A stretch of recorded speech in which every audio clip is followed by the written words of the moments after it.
কে national model স্কুলের বার্ষিক শিক্ষা সফর 2026।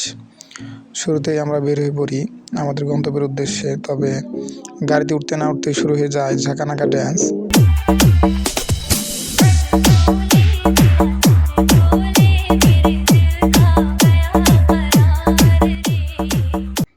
যাই হোক, এক পর্যায়ে আমাদের কাঙ্ক্ষিত গন্তব্যস্থল অর্থাৎ সাফারি পার্কে আমরা পৌঁছে যাই।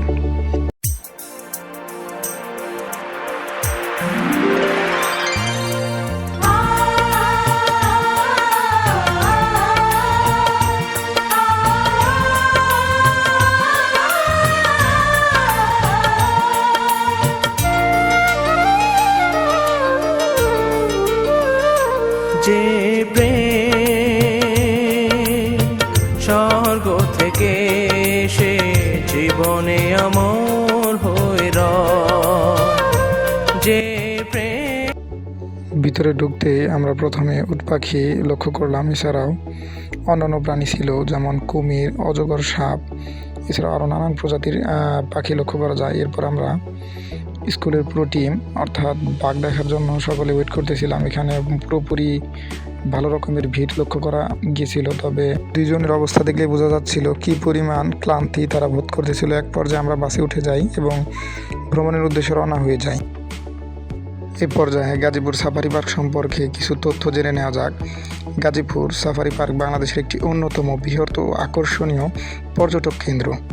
এটি গাজীপুর জেলার শ্রীপুর উপজেলা অবস্থিত এবং রাজধানী ঢাকা থেকে প্রায় 40 কিলোমিটার উত্তরে অবস্থান করছে। এই সাফারি পার্কটি 2013 সালে প্রতিষ্ঠিত হয় এবং এর আয়তন প্রায় 3800 একর।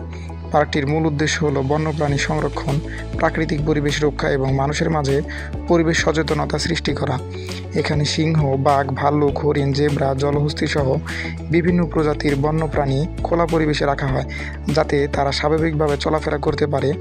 দর্শনার্থীরা নিরাপদ যানবাহনে বসে এসব প্রাণী কাছ থেকে দেখতে পারেন, যা বিশেষ করে শিক্ষার্থীদের জন্য একটি বাস্তব ও পরীক্ষামূলক অভিজ্ঞতা। সবুজ বন্য, পশু পাখি, কোলাহল ও প্রাকৃতিক পরিবেশ গাজীপুর সাফারি পার্কে শিক্ষা সফর ও পারিবারিক ভ্রমণের জন্য একটি আদর্শ স্থান হিসেবে পরিচিত করেছে।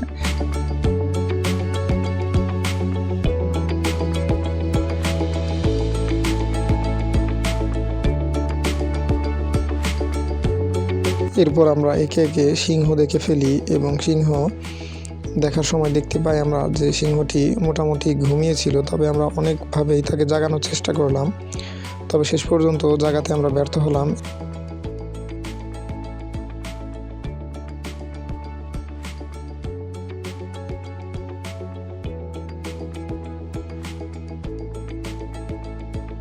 সব মিলে যেমনই হোক, দিনটি ছিল একটি উৎসব মুখর এবং আনন্দ ঘন। দিনটি স্মরণীয় হয়ে থাকবে আমাদের প্রত্যেকের মাঝে।